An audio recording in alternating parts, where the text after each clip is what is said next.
Assalamualaikum warahmatullahi wabarakatuh.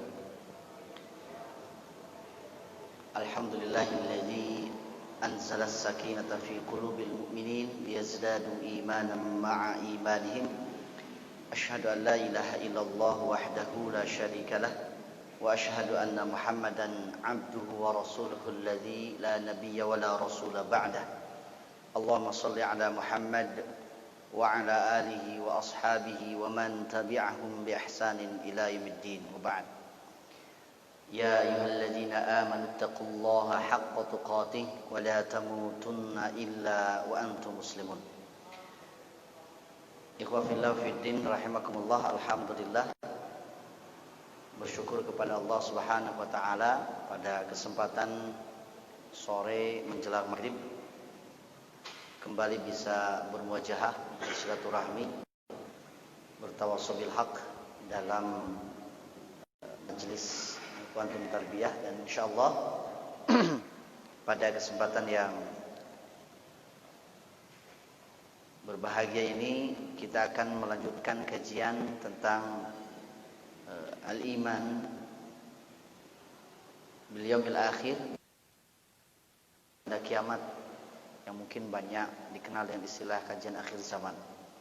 Baik, jika terakhir kali pertemuan kita membahas tentang tulu'us syams min maghribiha, terbitnya matahari dari sebelah barat, maka untuk kajian kali ini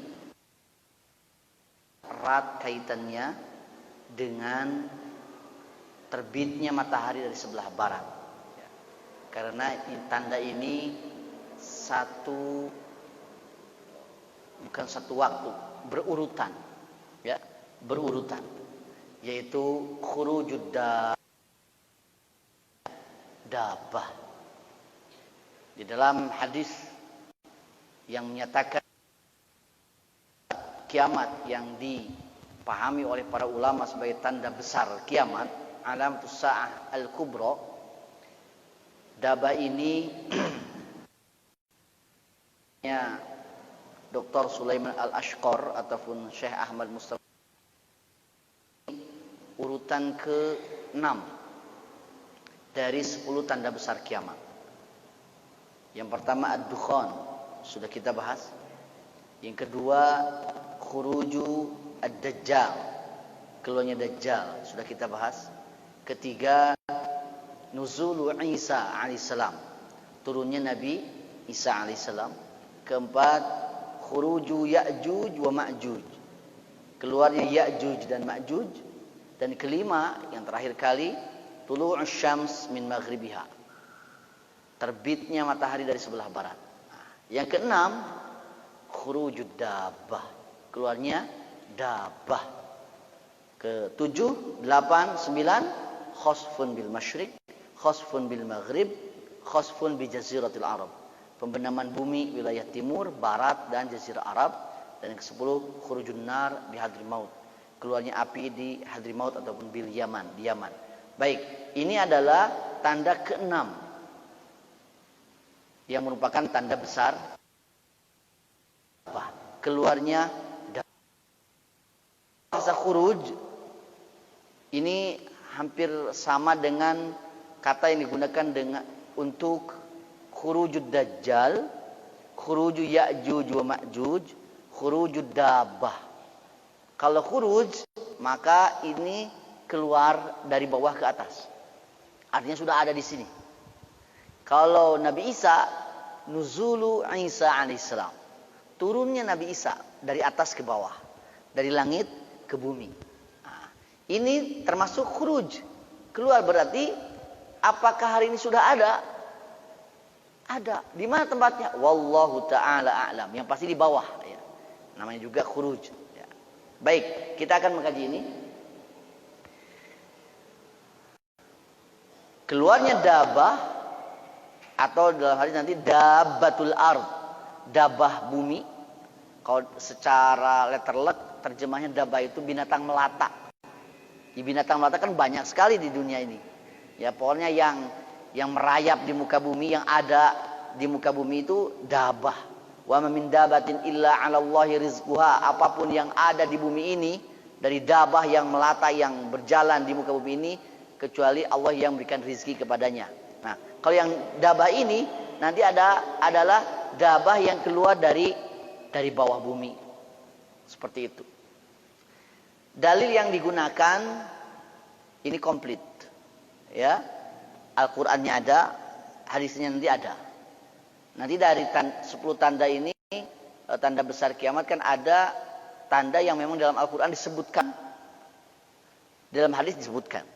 Tapi ada juga yang di dalam Al-Quran tidak disebutkan, tapi di dalam hadis disebutkan. Dabah ini termasuk di dalam Al-Quran disebutkan, di dalam Al-Hadis jelas disebutkan. Ya, baik. Kita merujuk kepada sebuah ayat Al-Quran, surat An-Naml ayat ke-82. Ya. A'udzubillahi minasyaitonirrajim. Wa idza waqa'al qawlu 'alaihim akhrajna lahum dabbatan minal ard tukallimuhum an-nasa kanu biayatina la yuqinun.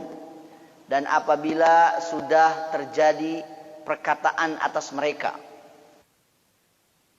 ketetapan sudah ditetapkan atas mereka. Kata Imam As-Sa'di dalam tafsir Al-Muyassar, idza wajabal azabu 'alaihim litamarihim fil ma'asi wat tughyan. Apabila siksaan sudah dipastikan akan menimpa mereka karena perbuatan maksiat mereka. Akhrajna lahum dabbatan minal ard. Kami akan mengeluarkan dabah kepada mereka. Kami akan mengeluarkan binatang melata kepada mereka. Minal ardi, dari bumi. Berarti dari bawah bumi. Tukallimuhum, dabah ini akan berbicara kepada mereka, annan nasa kanu bi ayatina la yuqinun, bahwa manusia terbukti keadaan mereka tidak meyakini atau tidak beriman terhadap dabatun minal ard atau dabatan minal ard, binatang melata dari bumi ini disebutkan secara tersurat di dalam ketika sudah dipastikan manusia yang ada di bumi itu. Pertanyaannya, kapan? Ini adalah menjelang akhir zaman. Mungkin ada hadis yang selalu saya bacakan ulang-ulang, bahwa di akhir kehidupan dunia, manusia itu akan diakhiri dengan 2 kematian jama'i yang berhubungan dengan kaum mukminin dan kaum kafirin. Kehidupan kaum mukminin yang akan mati secara berjamaah dengan angin yang wangi, angin yang baik, angin yang sejuk. Idz ba'atsallahu rihan thayyibatan. Dalam berita yang lain, idz ba'atsallahu rihan thayyibatan. Ketika Allah mengirim angin yang wangi, angin yang sejuk, fata'khudhum tahta abatihim, yang akan menghempas ke ketiak-ketiak mereka, manusia waktu itu, fatawaffa kulla mu'min wa kulla muslim. Angin ini akan menjadi wasilah untuk mewafatkan setiap orang mukmin dan muslim. Orang yang memiliki iman di dalam hatinya, meskipun seberat biji zarrah, akan dimatikan oleh angin ini.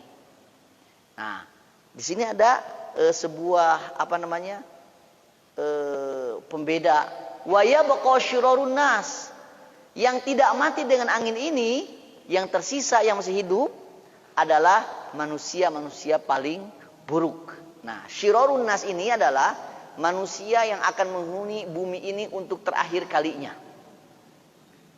Wa alaihim taqumus saah. Mereka adalah orang-orang yang akan merasakan kiamat as-saah. Dabah ini masih dialami oleh kaum mukminin dan dialami oleh kaum kafirin. Tapi kaum mukmininnya sudah tidak banyak lagi.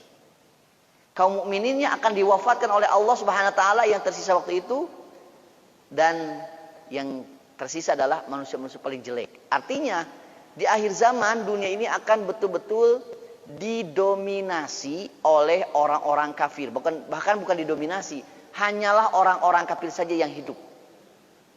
Karena kaum mukminin sudah wafat dengan angin. Maka ketika orang-orang di akhir zaman yang kafir, ketika posisi Nabi Isa masih ada, kan posisi Nabi Isa masih ada itu sebetulnya memimpin kaum muslimin, menjayakan kaum muslimin, mengislamkan orang-orang Nasrani, Ahlul Kitab. Tetapi bukan berarti tidak ada orang kafir. Tetap ada orang kafir, tapi mereka taat terhadap aturan kaum mukminin secara politik. Jadi secara politik dunia ini dikuasai oleh kaum muslimin. Tapi bukan berarti semuanya muslim, tidak ada yang kafir. Ada. Dan mereka diatur dengan sistem Islam, ya. Dan ketika Nabi Isa wafat, kaum muslimin secara jama'i wafat. Nah, orang-orang kafir ini sudah dipastikan waqa'al qawlu alaihim. Sudah ditetapkan mereka itu pasti azab. Apalagi kalau sudah terjadi yang kemarin, apa itu? Tulu syams min maghribiha. Matahari terbit dari sebelah barat. Matahari terbit dari sebelah barat adalah waktu ketika pintu taubat sudah ditutup. Fa'u nafsan imanuha. Ketika keimanan seorang itu tidak bermanfaat lagi. Orang bertaubat dari kemusyrikannya tidak akan diterima oleh Allah Subhanahu wa taala. Maka ketika orang-orang yang buruk dan akan menerima azab di dunia dengan kiamat dan nanti di akhirat pasti juga akan mendapatkan azab, waktu itu akhrajna lahum dabatan minal ard. Allah akan mengeluarkan siapa? Dabah dari bumi. Maka ini dipastikan dabatan minal ard ini adalah salah satu tanda besar kiamat. Meskipun untuk waktu keluarnya dabatul ard ini atau dabatun minal ard ini ada sedikit perbedaan. Kan kalau Syekh Ahmad, kemudian Syekh Sulaiman Al-Ashqar, bahkan yang paling banyak dikutip adalah pemahaman ataupun pendapat Imam Ibnu Hajar Al-Asqalani rahimahumullah, antara terbit matahari dabah itu, Syekh Ahmad Mustafa Mutawalli, matahari dulu terbit dari sebelah barat baru dabah.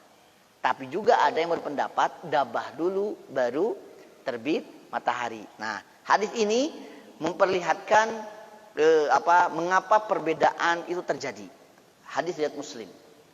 Kata Rasulullah SAW, "Inna awwalal ayati khurujan tulu'us syams min maghribiha wa khurujud dabah 'alan nasi duhan." Awal itu tanda besar atau munculnya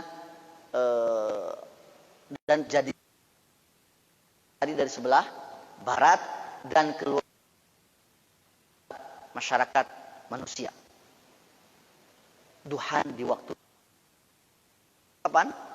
Di waktu duha. Nah, di sini ada wa ayyuhuma maka fal ukhra ala athariha qariban. Dari dua itu, matahari terbit dari sebelah timur, matahari terbit dari sebelah barat dan keluarnya dabah, mana saja dari salah satu dari keduanya yang lebih dulu muncul, maka yang lain akan mengikutinya dengan waktu yang sangat dekat. Jadi dalam hadis ini dijelaskan, ketika matahari terbit dari sebelah barat, maka munculnya dabah, atau dabah dulu maka terbit matahari tidak akan lama lagi. Jadi memang ada dua perbedaan pendapat. Ini matahari atau dabah dulu keluar. Ada perbedaan. Tetapi kata Imam Ibnu Hajar Al-Asqalani, yang paling kuat itu adalah terbit dulu matahari dari sebelah barat. Setelah terbit, kali itu pintu taubat sudah ditutup. Kaum mukminin yang sudah iman sebelumnya, mereka hari dari sebelah barat itu Tapi orang kafir ketika mau taubat tidak diterima taubatnya. Maka untuk membedakan mana yang kafir waktu itu, keluarnya dabah. Makanya nanti kita akan lihat di dalam keterangan hadis apa fungsi dan tugas keluarnya dabah ini. Di antaranya adalah akan mana manusia yang mukmin dan mana manusia yang kafir. Maka kata Imam Ibnu Hajar, yang lebih kuat adalah matahari dulu terbit dari sebelah barat, nanti mukmin yang sebenarnya, kafir yang bertaubat tapi taubatnya sudah tidak terima lagi karena sudah tertutup. Baik, ini tentang bisa disembuhkan kapan? Waktu duha. Kapan? Setelah terbitnya matahari dari sebelah barat. Atau tanda besar kiamat yang ke-6. Seperti itu. Baik. Sifatul ard. Sifat itu ya lebih kepada ciri-ciri fisik adalah binatang melata. Jadi kan banyak binatang melata itu. Ular kan binatang. Buaya binatang melata. Ataupun yang lainnya binatang melata. Dabah ini apakah binatang yang sudah kita lihat sekarang? Maka para ulama ya menyebutkan, ya para pengkaji eskatologi tentang hal ini menyebutkan ini adalah binatang yang kita kenal hari ini. Makanya menjadi tanda besar kiamat. Dabatul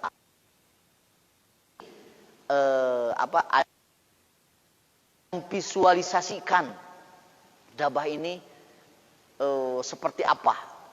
Karena kalau berbicara fisik tidak ada ayat di dalam ciri-ciri fisik dabah. Di dalam hadis juga tidak ada. Kalau pernah dengar al-jassasah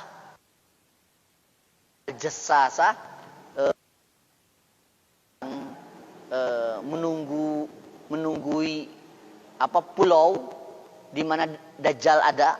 Nah, itu kan ada binatang berbulu lebat, bahkan gak bisa dibedakan mana kepala, mana ekor, saking lebatnya bulu-bulu tersebut, dan bisa berbicara. Nah, ini juga mirip sebetulnya. Tetapi kalau dabah ini tidak dijelaskan ciri-ciri fisiknya di dalam al-hadis. Tetapi nanti kita akan dapatkan di dalam asar. Di dalam asar, perkataan-perkataan sahabat. Sebetulnya kalau asar, perkataan sahabat ini bisa dijadikan hujah tidak. Seandainya menguatkan hadis yang ada, itu bisa dijadikan. Tapi kalau tidak bisa, itu hanya perkataan sahabat saja. Nah, seperti itu ya, hukumnya tidak seperti Quran ataupun al-hadis, seperti itu. Tetapi kalau seandainya menguatkan, itu dijadikan dasar hukum ataupun pijakan utama. Tetapi kemudian kalau memang ada asar dari sahabat dan memang ini bisa dipertanggungjawabkan memang perkataan sahabat, sangat mungkin sahabat mengatakan itu atas dasar penjelasan dari Nabi Muhammad sallallahu alaihi wasallam. Baik. Kalau saya coba atau kita search di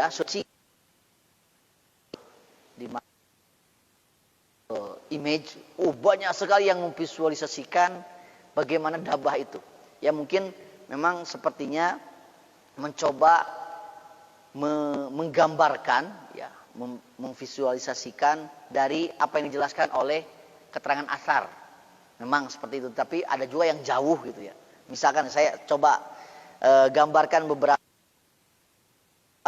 visualisasi dabah itu seperti apa. Aduh, kenapa kecil ya? Nah, nanti ada yang besar. Yang wujudnya seperti ini. Wah. Itu kan akar itu dan sebagainya. Tapi dipastikan gak ada asar yang menjelaskan bersayap, tidak ada itu kalau bersayap. Ya, kalau bersayap tidak ada. Nah, jadi ini mah visualisasi. Wujud asli dabah bukan lah itu. Kemudian ada lagi, ini. Ada bertubuh manusia tapi nanti bertanduk, ya. bertanduk. Nah, kalau urusan tanduk ini memang nanti ada, ya.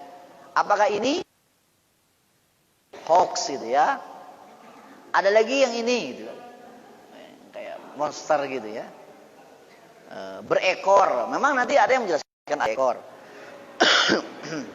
Kemudian ada lagi kalau ini kan katanya ini ada di Filipina ya. Ada yang mengatakan ini hewan bulunya banyak sekali, gak jelas ini apa binatang apa. Ada yang mengatakan ini al-jassasa, ada yang mengatakan ini ad-dabah. Tetapi kalau udah mati kan berarti bukan gitu ya. Ini kan diketemukan mayatnya. Bahkan ada yang lebih parah seperti ini ya, menggambarkan dabah itu seperti ini. Ada tanduknya, serem, sangar seperti manusia. Ada lagi seperti ini. Ada lagi, wah ini kayak ini. Ini kayak naga gitu kan. Pernah lihat film ini tahu Nah, ini katanya ada yang seperti itu. Ada lagi seperti ini, penampakan makhluk dabatul ard terekam jelas. Wah. Ada lagi munculnya dabah, hewan aneh menjelang kiamat. Wah, ini mah seram sekali. Ada lagi seperti ini, pembawa tongkat Nabi Musa dan cincin Nabi Sulaiman. Nah, kalau ini betul. Nanti ada hadis kalau ini. Nanti dijelaskan di belakang, ya. Tapi divisualisasikan seperti ini, apakah betul? Ada juga yang seperti ini, ya. Ini kayak dinosaurus, gitu. Kayak naga. Ya. Kemudian ada lebih dahsyat lagi. Apa ini? Kayak Pokemon, ya. Muncul di akhir zaman dengan membawa tongkat Nabi Musa dan sebagainya. Ini mah kayak pernah nonton film Avatar, The Legend of Aang. Nah, Yip Yip, ya ini hewannya kan, yang bisa terbang gitu. Ada lagi seperti ini, bahkan yang dijelaskan, ya. Dabatul ard, makhluk akhir zaman, dapat berbicara dengan fasih, macam-macam. Ya. Digambarkan visualisasi seperti ini. Ada juga yang seperti ini, macam-macam. Bahkan ada juga yang, wah lebih dahsyat itu. Nah, ada juga yang mencoba menggambar memang tidak lazim, gitu kan? Tapi mencoba untuk lebih menyamakan dengan keterangan yang didapatkan dari asar. Tapi nanti asar ini diperdebatkan kekuatannya, ya seperti itu. Jadi nanti bertanduk seperti tanduk rusa. Memang ada pendapat itu. Membawa tongkat Nabi Musa, kemudian memakai cincin Nabi Sulaiman, kupingnya seperti kuping gajah, itu kan? Keperawakannya seperti unta, gitu. Ekornya seperti kambing dan sebagainya. Saya kutip dari kitab Mausu'atul Akhirah, ya, Syekh Dr. Ahmad Najib. Nah, ini perkataan Abdullah bin Abbas. Ini bulu yang banyak, bulu-bulu di kepalanya berwarna-warni. Setiap warna ada 4 garis warna. Semua binatang memiliki, artinya dia bisa berbicara dengan manusia dengan lisan alam asli dan berbicara dengan bahasa mereka. Artinya ke Indonesia ini ke bahasa Inggris. Jadi bisa berbagai macam. Kalau ini nanti betul sesuai dengan untuk bahasa itu. Punuk yang panjang yang dapat dilihat oleh orang yang berada di bumi di bagian timur dan barat. Wajahnya seperti wajah manusia, paruhnya seperti paruh burung. Nah, ini disandarkan kepada perkataan Abdullah bin Abbas. Sekali lagi, untuk merujuk kekuatannya ini diperdebatkan. Ya, malah Dr. Syekh Muhammad bin Ahmad Al-Mubayyad mentakhrijnya ini hadis-hadisnya memang ada yang hasan kata beliau, ada juga yang banyak yang dhaif. Tapi bagi yang lebih apik lagi tidak ada yang sahih katanya. Tetapi kita tampilkan saja pendapat ini. Makanya nanti ada visualisasi tadi dipastikanlah tidak usah terbayang gambarannya seperti apa. Yang paling penting itu bahwa dabatul ard itu akan muncul. Bagaimana jenisnya? Terkedah dibayang-bayang, terkedah jangan juga berkreasi untuk membuat fotonya, tidak boleh ya. Tetapi ini yang dikutip oleh beberapa pengkaji eskatologi ya, meskipun dari dalil-dalil yang Hudzaifah bin Yaman radhiyallahu an, beliau mengatakan dabah ini binatang punya banyak bulu dan bulu kepala.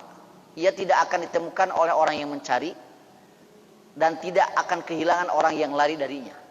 Artinya kalau orang ingin ketemu dabah susah. Tapi dabah itu kalau sudah mau mendatangi masyarakat manusia, siapapun dia, tidak akan kehilangan. Seperti itu. Kata Abu Hurairah, di badannya terdapat semua warna. Di antara kedua tanduknya ada tempat yang luas untuk ditunggangi. Ada tanduk. Di antara dua tanduknya ada tempat untuk ditunggangi. Menggambar hewan kayak yip-yip gitu ya, yang The Last Avatar, kendaraannya Eng gitu ya. The Last Avatar itu. Abdullah bin Zubair, telinganya seperti telinga gajah, tanduknya seperti tanduk rusa, punuknya seperti punuk unta, dadanya seperti dada singa, lambungnya seperti lambung kucing, ekornya seperti ekor domba, perawakannya seperti perawakan unta. Rusuknya 12 hasta. 12 hasta itu sekitar 7 meteran ya. Ya, hasta itu satu ini kan satu sikut. Dua sikut itu hampir 1 meter gitu ya. Mungkin sekitar kalau untuk sikut Arab itu dua hasta itu bisa jadi lebih dari 1 meter. Ya, sekitar 6 sampai 7 meteran. Ininya lebar tulang rusuknya. Wallahu taala alam. Ini yang disebutkan oleh perkataan yang disandarkan kepada Abdullah bin Zubair. Kata Amr bin As radhiyallahu an, kepalanya menyentuh langit sedangkan kakinya tidak keluar dari bumi. Artinya kepalanya selalu di atas dan kakinya selalu di bawah. Makanya tidak ada keterangan hadis bahwa dabatul ard ini binatang yang bisa terbang, tidak ada. Ya, tidak ada yang menyatakan itu. Kemudian kata Abdullah bin Umar radhiyallahu anhuma, jika ia berlari secepat kuda, maka sepertiga badannya belum keluar dari bumi. Seperti itu. Berarti panjang gitu ya. Wallahu ta'ala a'lam. Ini kita simpulkan saja. Dari perkataan-perkataan yang tadi, ini kesimpulannya lah. Jadi kalau seandainya mau menyimpulkan fisik dan sifat jasadnya dabatul ard ini, ia adalah binatang yang mempunyai sifat khusus dengan keistimewaan kuat. Pertama, dia besar, ya, dia besar. Kedua, dia berilmu. Semua bahasa dia paham. Karena nanti dalam Al-Quran kan dikatakan apa? Tukallimun nas, tukallimuhum. Dia itu berbicara kepada manusia. Ketika berbicara kepada manusia, semua bahasa manusia dia paham dan dia bisa ini. Makanya dikatakan berilmu. Kemudian dia indah, ya. Tadi digambarkan dengan beragam ungkapan, bulunya berbulu banyak, satu bulu itu berwarna-warni dan lain sebagainya. Berarti indah lah. Dan diutus oleh Allah untuk kepentingan khusus yang harus dilaksanakannya. Apa kepentingan khusus ataupun tugas utama daripada dabah ini? Kita akan lihat nanti. Tidak ada seorang pun yang akan lari darinya atau dari tugas binatang tersebut. Artinya semua orang akan didatangi oleh dabah. Bukan orang akan mendatangi dabah, tapi dabah ini akan mendatangi orang. Siapa? Apakah semuanya? Tidak disebutkan juga ya di dalam hadis. Jadi kalau tentang Dajjal itu akan mengelilingi bumi kecuali 2 tempat saja, Mekah dan Madinah. Ya, dalam satu hadis hanya 2, Mekah dan Madinah. Artinya yang lainnya bisa. Apakah sampai ke kampung-kampungnya? Ya wallahu taala alam. Nah, dabah ini akan bertugas untuk bertemu dengan manusia dan mengatakan sesuatu kepada manusia. Apakah semua manusia akan didatanginya? Wallahu taala alam. Apakah semua tempat akan didatanginya? Wallahu taala alam. Pokoknya siapapun yang dicari oleh dabah ini tidak akan sampai lari atau tidak akan kehilangan, ya, seperti itu. Baik, ini tugas dakwah. Ya, kita masuk ke dalam tugas atau misi dabatul ard ketika diperintahkan oleh Allah Subhanahu wa taala untuk keluar dari bumi. Tadi di dalam surat An-Naml, ini saya kutip kembali, surat An-Naml ayat ke-82. Akhrajna lahum dabatan minal ardi tukallimuhum annan nasa kanu bi ayatina la yuqinun. Kami mengeluarkan dabah kepada mereka dari bumi, tukallimuhum. Nah, di sini khurujud dabah atau khurujud dabatin tukallimun nas. Dabah itu keluar untuk berbicara kepada manusia. Jadi tugas pertama itu adalah berbicara kepada manusia. Berbicara tentang apa? Ungkapannya annan nasa kanu bi ayatina la yuqinun. Jadi ditugaskan untuk keluar menyatakan kepada orang-orang yang kafir khususnya bahwa mereka tidak mengimani ayat-ayat Allah. Kalian tidak mengimani ayat-ayat Allah, maka nanti bakal diapakan itu orang kafir. Dan juga akan ketemu dengan orang yang beriman, masih ada kaum mukminin. Dan bagaimana kalau seandainya dabah ini bertemu dengan orang yang beriman? Beda lagi nanti. Nah, itu disebutkan nanti di dalam hadis. Nah, yang ini apa? Membuat putih cemerlang wajah mukmin dan memberi stempel kafir kepada orang kafir.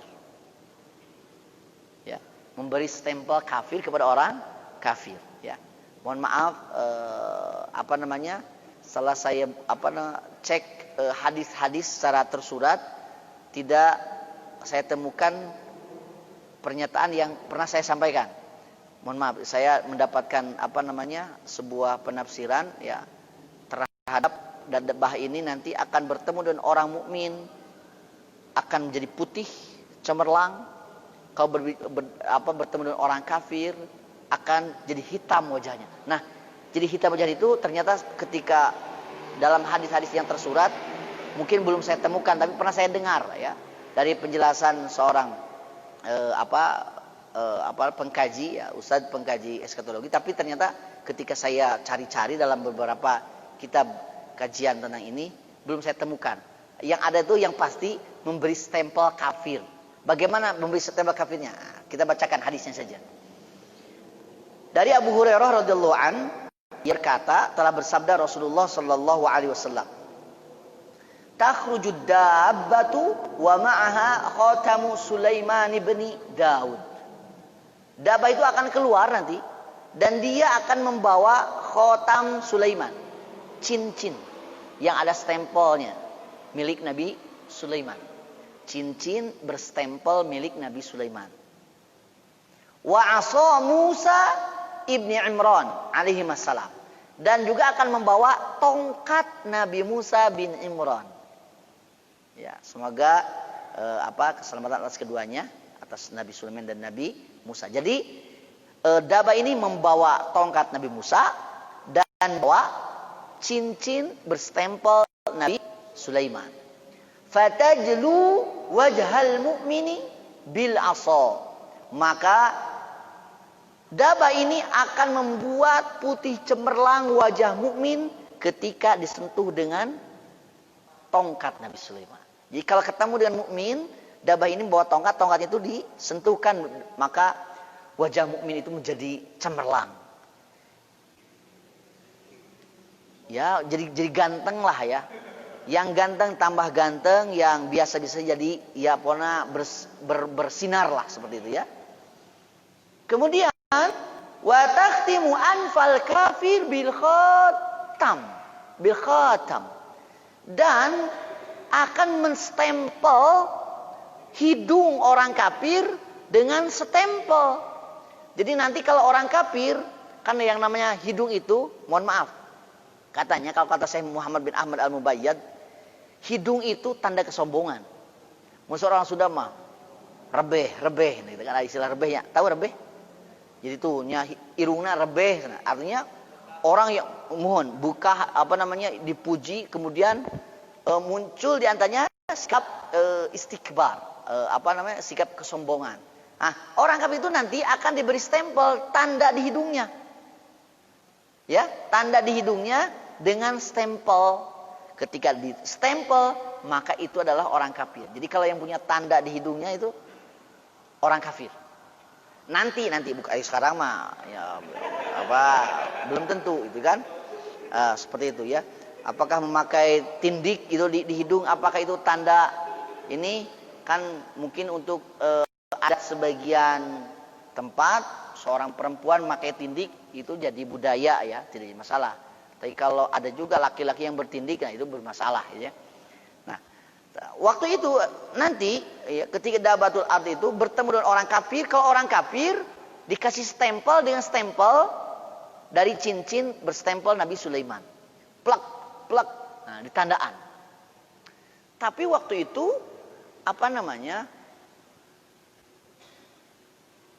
tidak membuat orang-orang yang distempel ataupun orang-orang yang disentuh dengan tongkat dabah ini kemudian menjadi yang distempel jadi terhina. Tidak, dia hidup normal saja. Bahkan di sini disebutkan hatta anna ahlal khuwan la yajtami'una fataqulu hadha ya mu'min wa taqulu ya hadha ya kafir.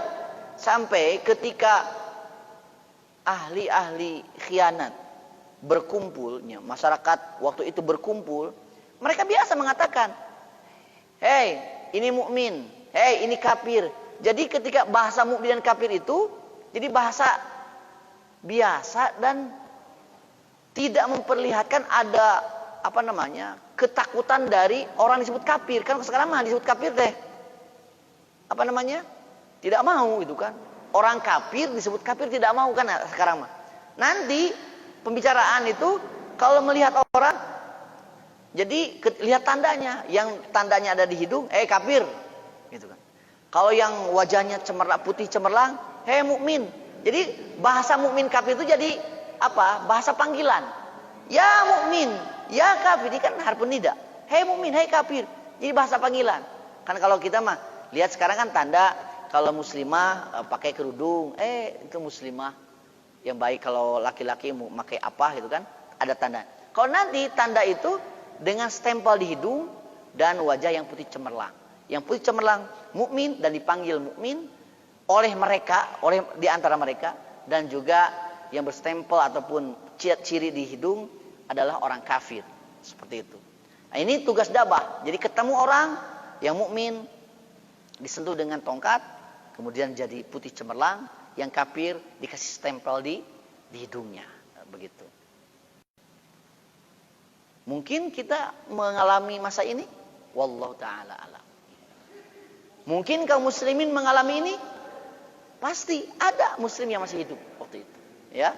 Jadi ini bukan masa di mana kaum muslimin sudah tidak ada, belum. Ini masih ada. Tapi matahari sudah terbit dari sebelah barat. Artinya apa? Nanti kan ada orang yang kafir tapi kemudian tobat karena melihat matahari terbit dari sebelah barat. Ada orang maksiat kemudian nanti tobat jadi taat. Tapi kan sudah ditutup pintu taubatnya. Maka dabah inilah yang akan membuktikan mana orang mukmin yang sebenarnya, mana orang kafir yang sebenarnya. Begitu.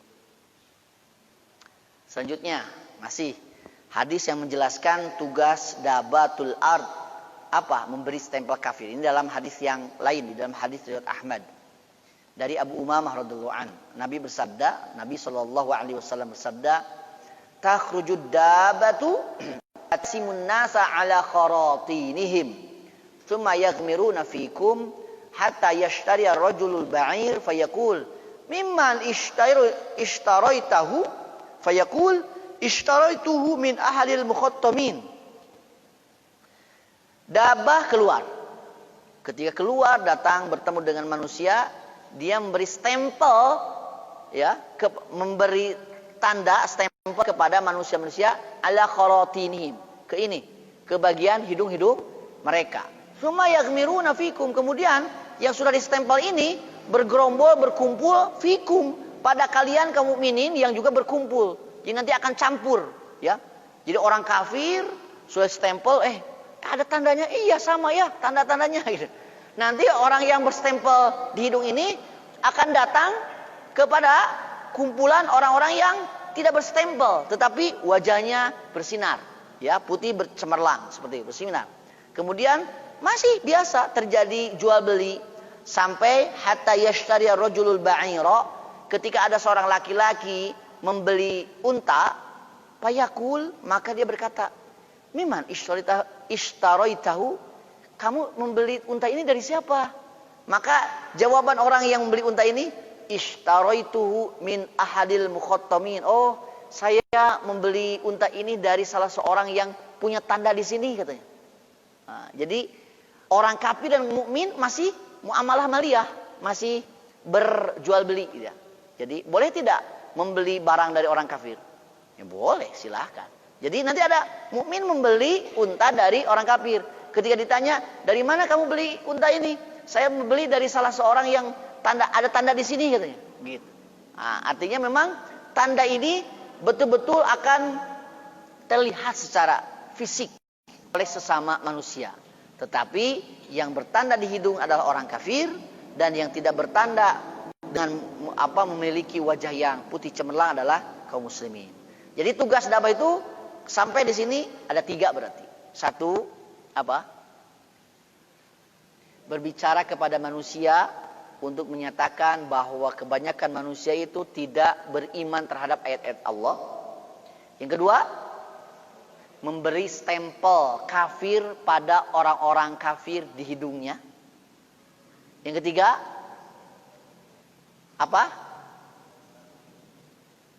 memputih cemerlangkan wajah kaum mukminin dengan tongkat yang dibawanya. Jadi 3 tugas dari Dabatul Ard ke muka bumi. Di mana tempat keluarnya Dabah? Kan kalau Dajjal nanti ada diperdebatkan di mana tempatnya. Kemudian Ya'juj dan Ma'juj juga, ya, tembok itu apakah maknawi ataupun hisi juga terjadi perdebatan. Nah, kalau Dabah ini ada hadis yang menjelaskan itu, termasuk asar, tetapi dalilnya kembali lagi tidak sahih, ya, tidak sahih, tidak kuat, atau hadisnya dhaif. Tetapi saya coba sampaikan saja, ya, para pengkaji eskatologi itu ketika memang tidak ada hadis yang kuat disampaikan dari hadis dhaif, tapi disebutkan ini hadis dhaif gitu, ya. Artinya bagaimana sikap kita sebetulnya ketika ternyata hadis-hadis yang digunakan untuk masalah akidah ini adalah hadis dhaif. Bagaimana sikap kita? Sikap kita itu mengimani adanya itu, tetapi kemudian tidak menjadikan dasar hukum dari hadis-hadis dhaif. Kan kalau Dabah ayatnya jelas, gitu kan? Ayatnya jelas. Tugasnya di dalam Al-Quran ada juga jelas, di dalam hadis ada. Tetapi ketika ada hadis dhaif berbicara tentang fisiknya, ya sudah, urusan fisik nama gak usah diutamakan. Oh, ini gambarnya kayak gini, kayak misalkan kayak naga itu kan, atau seperti apa. Nah, ini tidak boleh. Tidak boleh menentukan jenis fisiknya seperti apa. Termasuk tempat keluar, hadis-hadisnya dhaif, ya, tidak sahih, maka sudah tidak usah dijadikan landasan hukum ini akan keluar dari tempat ini, tidak. Meskipun ada hadis yang menyatakan beberapa hal, ya, hadisnya banyak sekali. Pertama, dinyatakan keluar di antara rukun dan makom Ibrahim. Berarti di mana? Kalau di antara rukun dan makom Ibrahim berarti di mana? Di Makkah, di Masjidil Haram. Berarti ada yang mengatakan keluar itu di antara lembah Tihamah. Ya, ini ada hadis, ini saya kutip dari Mausu'ah Al-Akhirah, ya, Dr. Ahmad Majid. Ada yang juga yang mengatakan kata Rasulullah, katanya keluar di Ajyad. Ajyad itu terletak di Mekah. Ada juga yang mengatakan keluarnya Dabah ini di Asyaq, ya, yang berada di Sofa. Sofa di mana?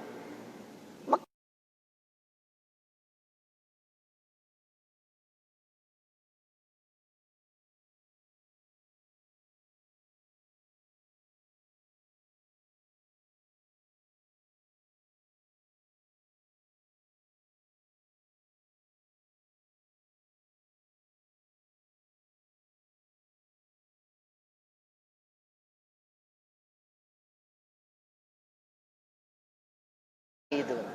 Ini kan Ka'bah nih. Ini Maqam Ibrahim kan? Ini Maqam Ibrahim tuh yang ada sebelah sini ya.